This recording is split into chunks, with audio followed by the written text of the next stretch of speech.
بسم الله الرحمن الرحيم.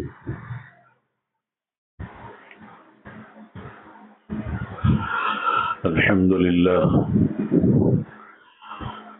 لله وكفى وسلام على عباده الذين اصطفى.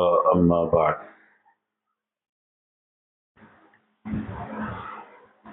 أعوذ بالله من الشيطان الرجيم. بسم الله الرحمن الرحيم. أحسب الناس أن يتركوا أن يقولوا آمنا وهم لا يفتنون ولقد فتنا الذين من قبلهم فليعلمن الله الذين صدقوا وليعلمن الكاذبين. وقال الله تبارك وتعالى: أم حسبتم أن تدخلوا الجنة ولما يأتكم مثل الذين خلوا من قبلكم مستهم البأساء والضراء وزلزلوا حتى يقول الرسول والذين آمنوا معه متى نصر الله ألا إن نصر الله قريب. صدق الله العظيم. سبحان ربك رب العزة عما يصفون وسلام على المرسلين والحمد لله رب العالمين. اللهم صل على سيدنا مولانا محمد وعلى آل سيدنا مولانا محمد وبارك وسلم.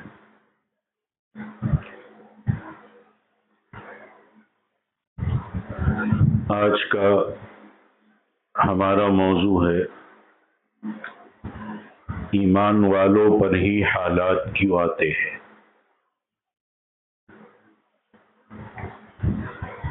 آج ہم دنیا بھر میں ایک عام بات، ایک کامن بات دیکھ رہے ہیں کہ ساری دنیا میں مسلمان، خصوصاً اہل غزہ ہو اور جہاں بھی دنیا میں اس وقت نظر دوڑاتے ہیں وہاں پہ رہنے والے مسلمان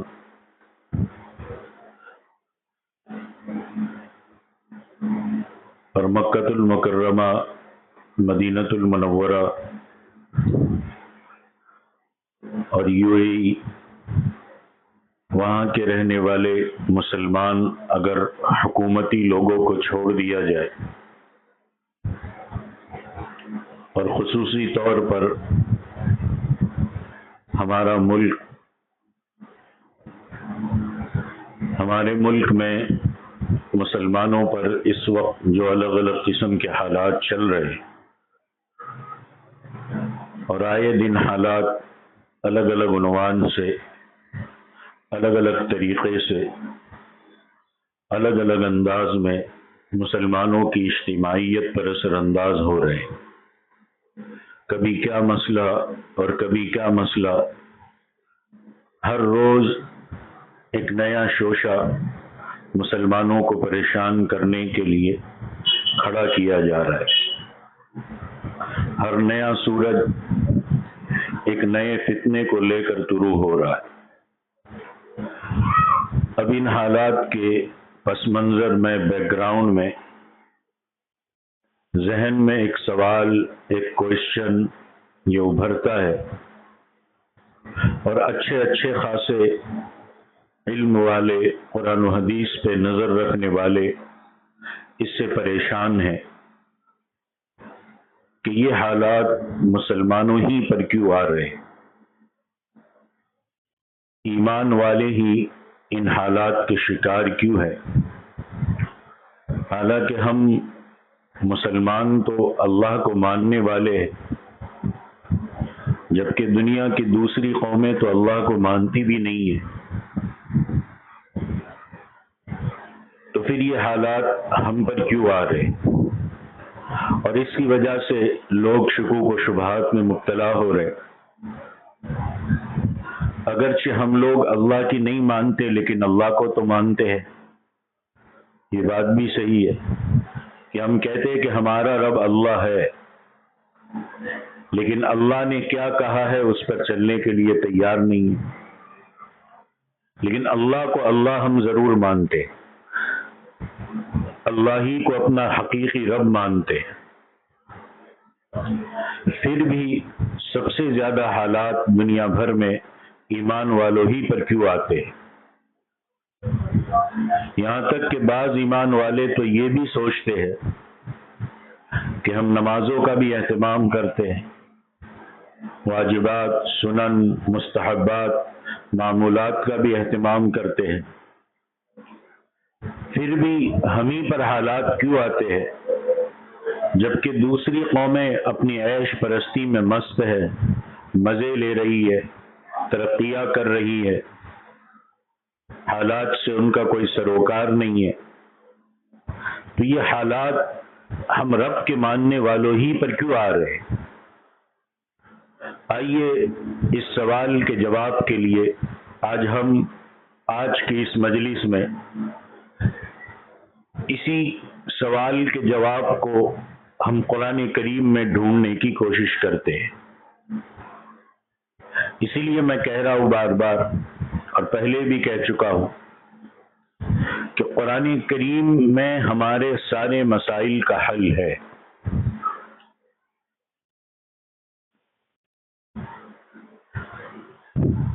سورہ آل عمران کی ایک آیت ہے، دو آیتیں ہیں، آیت نمبر 196 اور آیت نمبر 197.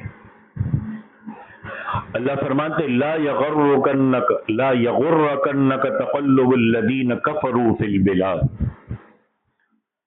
کہ اے اللہ کے بندو،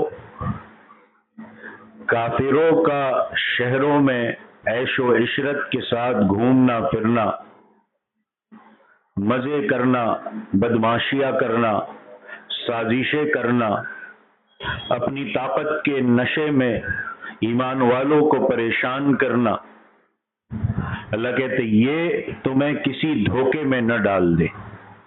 لا یغرنک تقلب الذین کفروا فی البلاد. پھر فرمایا متاع قلیل، یہ گھومنا، یہ پھرنا، یہ بھنگڑے ڈالنا، یہ بدماشیاں کرنا، یہ سازشیں کرنا، اللہ کہتی یہ تھوڑی سی چند دنوں کی متاع ہے. اللہ نے ڈھیل دے رکھی ہے کہ نہیں مانتے اللہ کو، نہ مانو، اسی دنیا میں جو کرنا چاہتے ہو اپنی طاقت کے نشے میں کر لو. یہ تھوڑی سی چند دنوں کی متاع ہے. ثم مأواہم جہنم، پھر ان کا ٹھکانہ دوزخ ہوگا. ایمان والے چند دنوں کے کچھ زندگی کے حالات کو برداشت کر لے، پھر ہمیشہ کی جنت. ان کے لیے چند دنوں کے مزے اڑانا ہے، پھر ان کا ٹھکانہ دوزخ ہوگا. اور اللہ فرماتے وبئس المہاد، اور وہ بہت ہی برا ٹھکانہ ہے. تو یہ موازنہ کرنا اللہ نے قرآن سے سمجھا دیا کہ ان کا عیش پرستی میں جینا تمہیں دھوکے میں نہ ڈال دے. قرآن میں ایک جگہ اور سورۃ المؤمن میں اللہ نے فرمایا آیت نمبر 4 میں کہ فلا یغررک تقلبهم فی البلاد، کہ ان کا شہروں میں، ملکوں میں آزادی سے گھومنا پھرنا تمہیں مغالطے میں نہ ڈال دے. اور ایک بات یاد رکھنی چاہیے کہ جناب محمد الرسول اللہ صلی اللہ علیہ وسلم سے بڑھ کر نہ کوئی عالم ہے اور نہ ہی آپ صلی اللہ علیہ وسلم سے بڑا کوئی عابد ہے. رسول اللہ صلی اللہ علیہ وسلم کی عبادتوں کا مقابلہ کوئی نہیں کر سکتا. اس کے باوجود رسول اللہ صلی اللہ علیہ وسلم پر سخت ترین حالات آئے جس کو ہم پڑھتے ہیں، سنتے ہیں تو ہم کانپ جاتے ہیں. اور اس وقت کے حساب سے جب ٹیکنالوجی کا دور نہیں تھا، اور اس وقت جو چیزیں ایمان والوں کو اور رسول اللہ کو پریشان کرنے کے لیے استعمال کی جا سکتی تھی، وہ اس وقت کے حساب سے سب سے بہترین چیزیں تھی. اللہ کے رسول صلی اللہ علیہ وسلم پر سخت ترین حالات آئے، تو قرآن مجید کی ان آیات میں اللہ تعالیٰ نے اس کا جواب دیا ہے کہ کیا لوگوں نے یہ گمان کر رکھا ہے کہ ان کا یہ کہنا آمنا کہہ دینا کافی ہو جائے گا، یہ کہہ دینا کہ ہم صرف ایمان لے آئے کافی ہو جائے گا، کلمہ پڑھ لینا کافی ہو جائے گا اور ان کی آزمائش نہیں ہوگی، وہ آزمائے نہیں جائیں گے؟ اللہ کہتے نہیں، ضرور بھی ضرور آزمائے جائیں گے اور ان کا امتحان لیا جائے گا، اور امتحان بھی ان کا لیا جاتا ہے جو حق پر ہوتے، جو ایمان والے ہوتے۔ جو ایمان والے مانتے ہی نہیں ہے ان کا کیا امتحان؟ جس نے اسکول میں ایڈمیشن لیا، جس نے اللہ رب العزت کے کلمے کا اقرار کر کے، اللہ کو رب مان کر، رسول اللہ کو رسول مان کر کے اپنے آپ کو اس میں داخل کیا، اس کا امتحان لیا جائے گا۔ جو نہیں مانتا اس کا کیسا امتحان؟ اسی کو اللہ نے سورہ آل عمران کی آیت نمبر 186 میں فرمایا کہ لَتُبْلَوُنَّ فِي أَمْوَالِكُمْ وَأَنفُسِكُمْ۔ واہ رے اللہ، ایسا لگتا ہے آج کے حالات میں اللہ نے قرآن اتارا ہے، آج یہ آیت اتری ہے۔ اللہ کہتے ہیں اے مسلمانوں، تمہیں ضرور بھی ضرور تمہارے مالوں اور تمہاری جانوں میں آزمایا جائے گا۔ کیا نہیں کہا جا رہا ہے کہ ان کا بائیکاٹ کرو، ان سے سامان مت خریدو، ان سے تجارت مت کرو؟ اور کیا نہیں ہو رہا ہے کہ چلتے پھرتے کسی کی جان لی جا رہی ہے؟ اللہ کہتے تمہیں ضرور بھی ضرور تمہارے مالوں اور تمہاری جانوں میں آزمایا جائے گا۔ اور آگے سنیے، اللہ کہتے وَلَتَسْمَعُنَّ مِنَ الَّذِينَ أُوتُوا الْكِتَابَ مِنْ قَبْلِكُمْ وَمِنَ الَّذِينَ أَشْرَكُوا أَذًى كَثِيرًا۔ اور اللہ کہتے ہیں تمہیں ہر صورت میں ان لوگوں سے جنہیں تم سے پہلے کتاب دی گئی تھی، یعنی اہل کتاب سے، چاہے وہ یہودی ہو، چاہے وہ عیسائی ہو، چاہے وہ کوئی ہو، کتاب پہلی کتابوں کے ماننے والے ہو، اللہ کہتے تمہیں ہر صورت میں ان لوگوں سے جنہیں تم سے پہلے کتاب دی گئی تھی اور ان لوگوں سے جو مشرک ہے، شرک کرنے والے، چاہے وہ ہمارے ملک کے مشرک ہو یا اور علاقوں کے مشرک ہو، اللہ کہتے تمہیں ہر صورت میں اہل کتاب سے اور مشرکوں سے بہت سے اذیتناک تانے سننے ہوں گے۔ کیا آج ہمیں تانے نہیں سنائے جا رہے؟ قرآن کی آیت کہتی ہے، اللہ کہتے ہم آزمائیں گے اور اس طریقے سے بھی آزمائیں گے، مالوں اور جانوں سے بھی آزمائیں گے، تانوں سے بھی آزمائیں گے، رسول اللہ کی گستاخی کر کر ہمیں آزمایا جائے گا۔ وَلَتَسْمَعُنَّ مِنَ الَّذِينَ أُوتُوا الْكِتَابَ مِنْ قَبْلِكُمْ وَمِنَ الَّذِينَ أَشْرَكُوا أَذًى كَثِيرًا۔ اللہ کہتے تم آزمائے جاؤ گے۔ اور پھر اللہ نے فرمایا کہ یہ سب کچھ ہوگا، جب اللہ نے کہا ہوگا تو ہوگا، لیکن اللہ نے پھر یہ بھی کہا وَإِن تَصْبِرُوا وَتَتَّقُوا، کہ جب یہ چیزیں ہو اور ایسے میں تم صبر کرتے رہو اور تقوی پر جمے رہو، ہمت نہ ہار جاؤ، پھسل نہ جاؤ، ایمان چھوڑ نہ دو، بلکہ تم صبر کرتے رہو اور تقوی پر جمے رہو، تو اللہ کہتے ہیں یہ بڑی ہمت کے کاموں میں سے۔ آج کے دور میں جہاں حق بولنے کے لیے سوچنا پڑتا ہے، ایسے حالات میں سب کچھ دیکھ کر جب دیکھ رہے کہ ہماری اپنے ایمان والوں میں سے لوگ چھوڑ کے جا رہے، ایسے حالات میں جم جانا کہ ہم اپنے ایمان کو نہیں چھوڑ سکتے، چاہے جو مرضی حالات آ جائے، چاہے کچھ بھی ہو جائے، چاہے تم آخری حد تک کی کوشش کر لو، یہ بڑی ہمت کے کاموں میں سے۔ اس آیت کریمہ سے بھی یہ بات سمجھ میں آئی کہ ایمان اگر قبول کیا ہے تو آزمائش اور حالات ضرور آئیں گے، اور باطل اور حق کا مقابلہ اللہ اسی لیے کرواتے ہیں تاکہ حق کا بول بالا ہو۔ باطل ہی نہ ہو تو پتہ کیسے چلے گا کہ حق کیا ہے؟ پھر اس کے ساتھ یہ وضاحت بھی ہے کہ ایمان جس سطح کا بلند ہوگا، ایمان جس سطح کا اونچا ہوگا حالات بھی اسی درجے کے آئیں گے۔ عام ایمان والوں کے بارے میں تو اللہ نے کہہ دیا کہ تمہارے مالوں کے بارے میں آزمایا جائے گا، تمہاری جانوں کے بارے میں تمہیں آزمایا جائے گا، تمہیں اہل کتاب اور مشرکین سے تکلیف دہ طعنے سننے ملیں گے۔ حضرات صحابہ کرام کے بارے میں قرآن نے کیا فرمایا؟ سورۃ الاحزاب آیت نمبر 11، اللہ نے فرمایا هنالک ابتلی المؤمنون وزلزلوا زلزالا شدیدا، کہ اس وقت ایمان والوں کی آزمائش کی گئی، ان کا امتحان لیا گیا، ان کو پرکھا گیا اور انہیں بہت سخت جھٹکے دیے گئے۔ یہ صحابہ کرام کے بارے میں قرآن کہہ رہا ہے۔ چونکہ حضرات صحابہ کرام کا ایمان عام ایمان والوں کے مقابلے میں بہت زیادہ مضبوط ہے، تو ان کے بارے میں اللہ جو خود امتحان لے رہے ہیں، اس آیت کریمہ میں فرمایا کہ ان کا امتحان سخت لیا گیا۔ اب اس کو آپ ایک آسان مثال سے سمجھیں کہ بہت سی پینے کی دوائیاں ہوتی ہے جو لکوڈ کی شکل میں ہوتی ہے، سیال ہوتی ہے، ان پر پینے کی ہدایت لکھی ہوتی ہے کہ شیک ویل بیفور یوزنگ، یعنی اس کو استعمال سے پہلے اچھے سے ہلا دے تاکہ اس کا وہ مادہ جو نیچے تہ میں ہے اچھی طرح اس میں گھل مل جائے، تبھی یہ دوا فائدے مند بنی رہے گی۔ یہی بات اللہ تعالیٰ نے حضرات صحابہ کرام کے بارے میں فرمائی کہ ہم نے ان کو ایمانی امتحان کے لیے بہت سختی سے آزمایا۔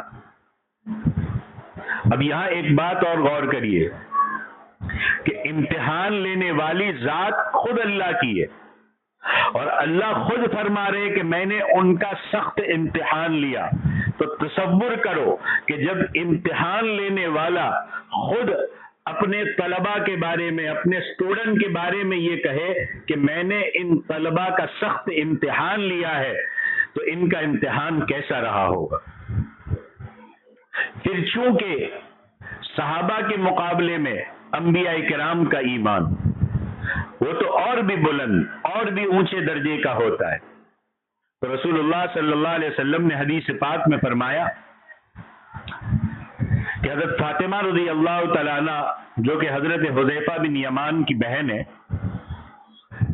ان سے ایک روایت مروی ہے کہ آپ فرماتی ہے کہ ہم عورتوں کی ایک جماعت رسول اللہ صلی اللہ علیہ وسلم کی عیادت کے لیے پہنچی، تو ہم نے وہاں ایک مشکیزہ لٹکا ہوا دیکھا، ایک مٹکا پانی بھرا ہوا، فَإِذَا سِقَاءٌ مُعَلَّقٌ، ایک مشکیزہ لٹکا ہوا دیکھا۔ اس مشکیزے سے پانی آپ صلی اللہ علیہ وسلم کے جسم مبارک پر ٹپک رہا تھا، اور فرمایا کہ یہ انتظام اس لیے کیا گیا تھا تاکہ بخار کی گرمی کا احساس اور تکلیف کم ہو۔ فرماتی ہے کہ ہم نے عرض کیا کہ اللہ کے رسول، اگر آپ اللہ سے دعا کریں گے تو اللہ آپ کو فوراً شفا عطا فرما دیں گے۔ تو آپ صلی اللہ علیہ وسلم نے فرمایا کہ لوگوں میں سب سے زیادہ آزمائش نبیوں کی ہوتی ہے، پھر ان لوگوں کی جو ان کے درجے سے قریب ہے۔ 3 مرتبہ فرمایا ثم الذین یلونہم ثم الذین یلونہم ثم الذین یلونہم، کہ سب سے زیادہ آزمائش نبیوں کی ہوتی ہے، پھر ان لوگوں کی جو ان کے درجے سے قریب ہے، پھر ان لوگوں کی جو ان کے درجے سے قریب ہے، پھر ان لوگوں کی جو ان کے درجے سے قریب ہے۔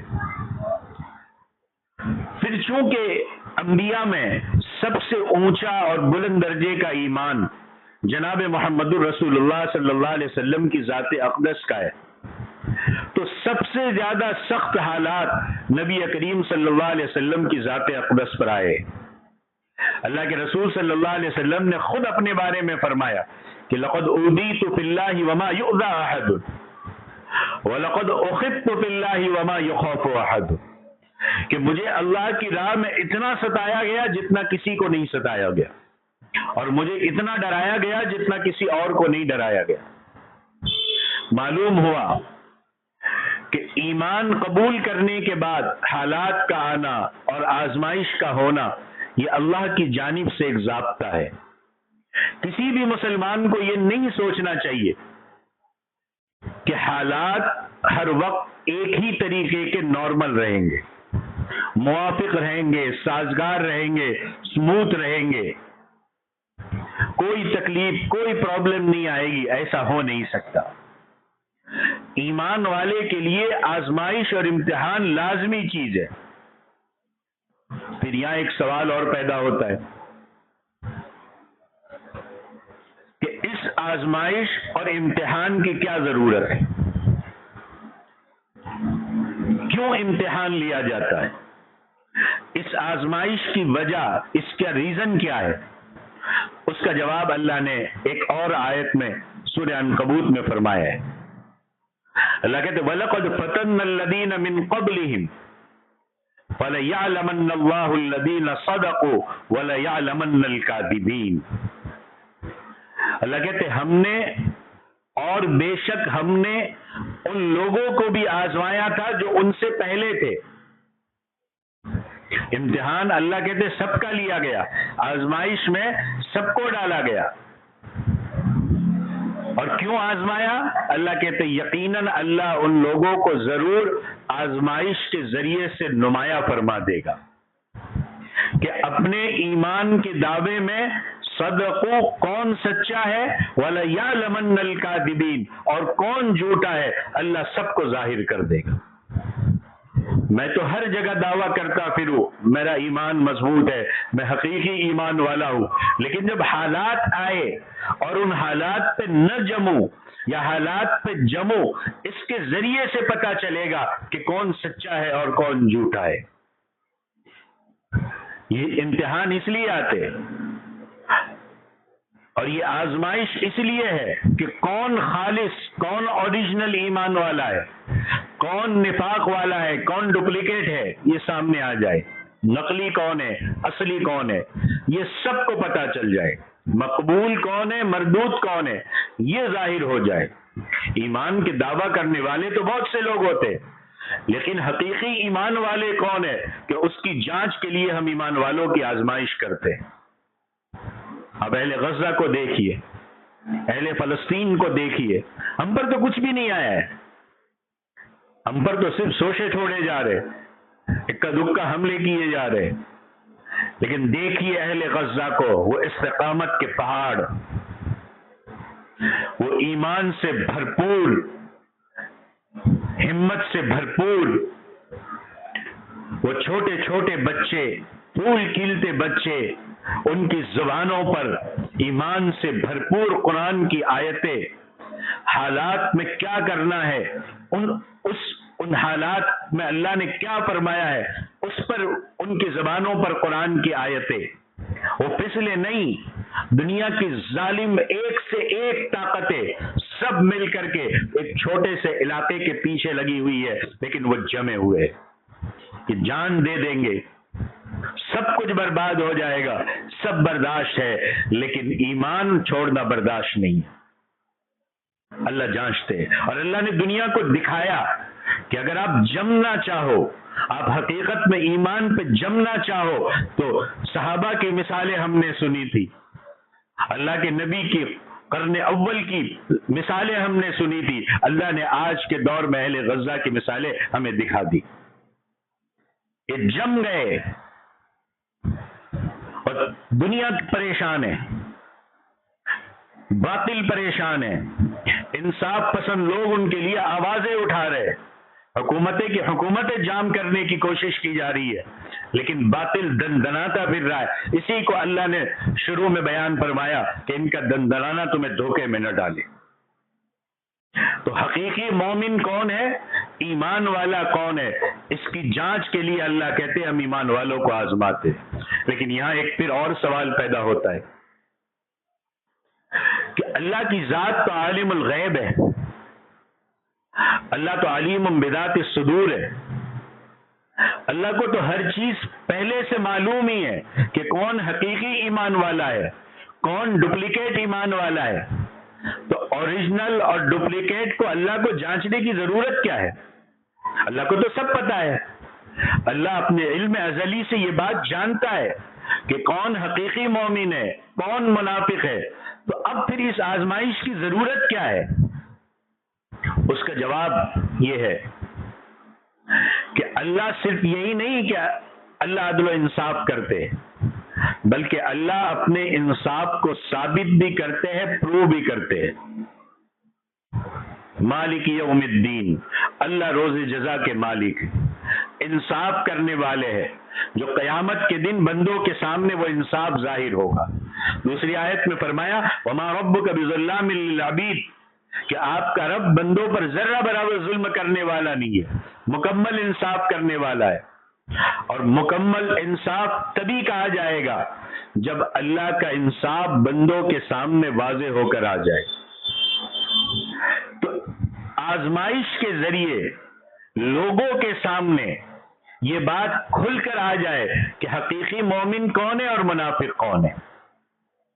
اسی لیے جب آپ علماء سے سنتے ہوں گے، حدیث میں سنتے ہوں گے کہ چھٹائی کا دور چل رہا ہے، اور اس چھٹائی کے دور میں ایک وقت ایسا آئے گا کہ حضرت مہدی کے ساتھ گنا چنے لوگ کھڑے ہوں گے،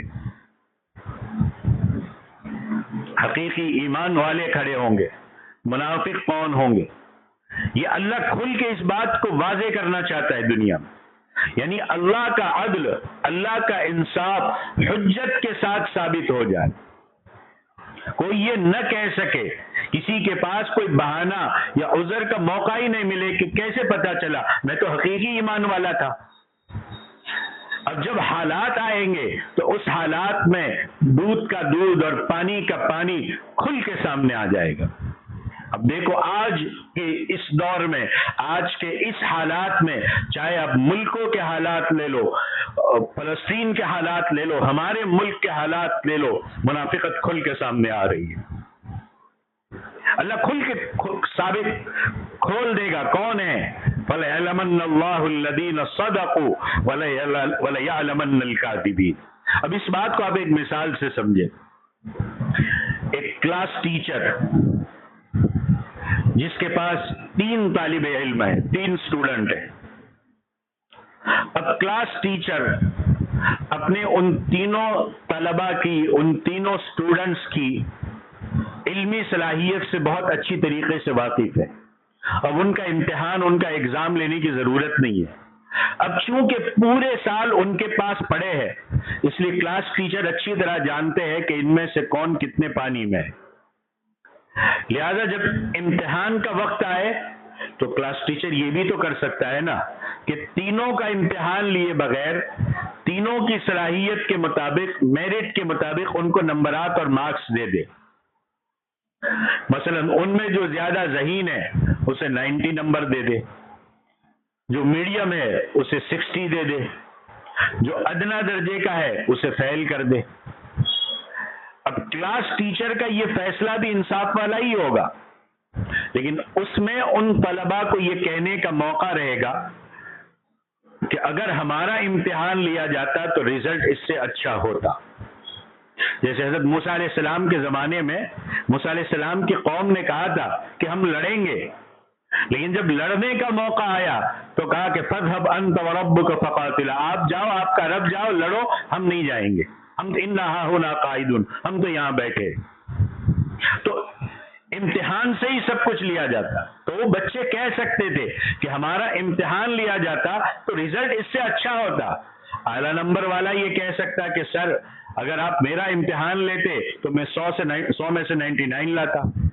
درمیان والا کہتا کہ 60 سے 80 لے کر کے آتا. ناکام ہوا وہ کہتا کہ میں کم از کم 35-40 مارکس پاسنگ مارکس تو ضرور لے آتا، ناکام نہیں ہوتا. تو اس لیے استاد، کلاس ٹیچر طلباء کی صلاحیتوں کے واقف ہونے کے باوجود ان کا امتحان لیتا ہے تاکہ یہ بات طلباء اور ان کے پیرنٹ کے سامنے بھی ثابت ہو جائے، پروو ہو جائے کہ ان طلباء کی علمی اور صلاحیت اور لیاقت کتنی ہے. اسی طرح اللہ رب العزت بے شک اپنے علم ازلی سے سچوں اور جھوٹوں کو جانتے ہیں، لیکن پھر بھی قیامت کے دن اللہ تعالی بندوں کو بتائیں گے کہ دیکھو ہم نے تمہارا امتحان لیا تھا، تمہارے ایمان کا امتحان ہوا تھا، تم اس میں اتنے کامیاب ہوئے تھے، اتنے ناکام ہوئے تھے۔ موت تو ایک جھٹکے میں آ جائے گی، آنکھ بند ہوگی، مسئلہ ختم۔ کس نے ایمان بچایا، کس نے نہیں بچایا، اس کا فیصلہ اللہ کے یہاں ہو۔ یہاں ہم کچھ بھی باتیں کر لے اپنے کاروبار بچانے کے لیے، اپنے گھر بار بچانے کے لیے، اپنی ساری باتوں کو بچانے کے لیے، لیکن جو ایمان کا معیار ہوگا وَلَيَعْلَمَنَّ اللَّهُ الَّذِينَ صَدَقُوا، کون سچے ہیں، وَلَيَعْلَمَنَّ الْكَاذِبِينَ، یہ فیصلہ اللہ کے یہاں بھی ہوگا اور اللہ اس دنیا میں بھی سب کو کھول دے گا۔ تو بہرحال ہمیں اپنے نفس کو یہ اطمینان دلانا ہے کہ کلمہ پڑھا ہے، ایمان قبول کیا ہے، تو اب حالات جو آتے ہیں وہ ایمانی پرواز کو اونچا کرنے کے لیے آتے ہیں۔ مومن بندے کو، مومن بندی کو استقامت اور تسلیم اور رضا کی بلندیوں تک پہنچانے کے لیے آتے ہیں۔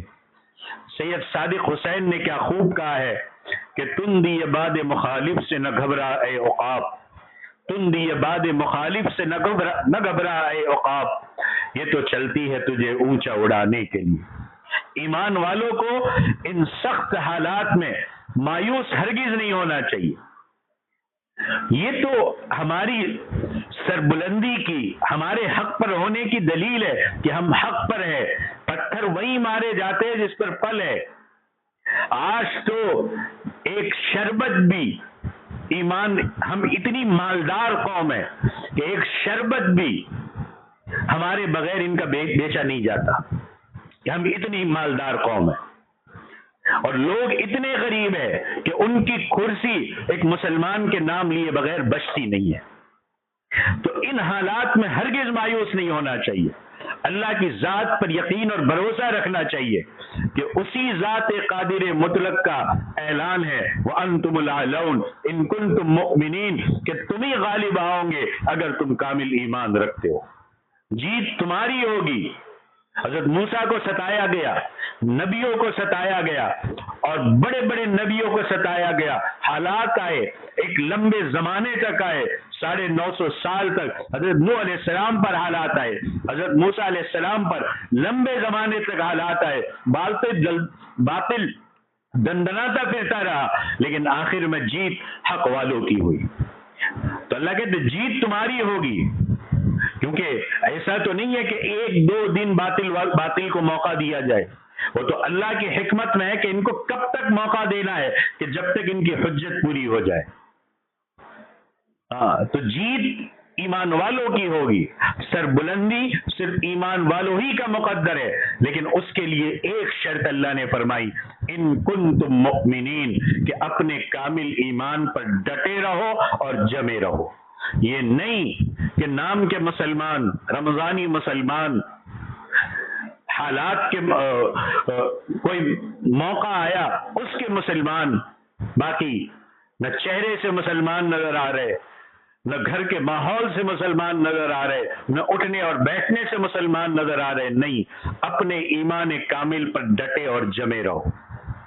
حالات کتنے ہی سخت کیوں نہ آ جائے، وہاں تو صورت حال یہ ہے کہ ان حالات میں، سخت ترین حالات میں، ایک ہی وقت سے 15 ہزار حفاظ اور حافظائیں نکل رہی ہے، اور یہاں صورت حال یہ ہے کہ ماں باپ کو کہا جائے کہ بچے کے لیے نیا قرآن لا دو تو 10-15 جوڑے لا دیں گے، لیکن ایک قرآن خریدنے کے لیے ان کے پاس پیسے نہیں ہیں۔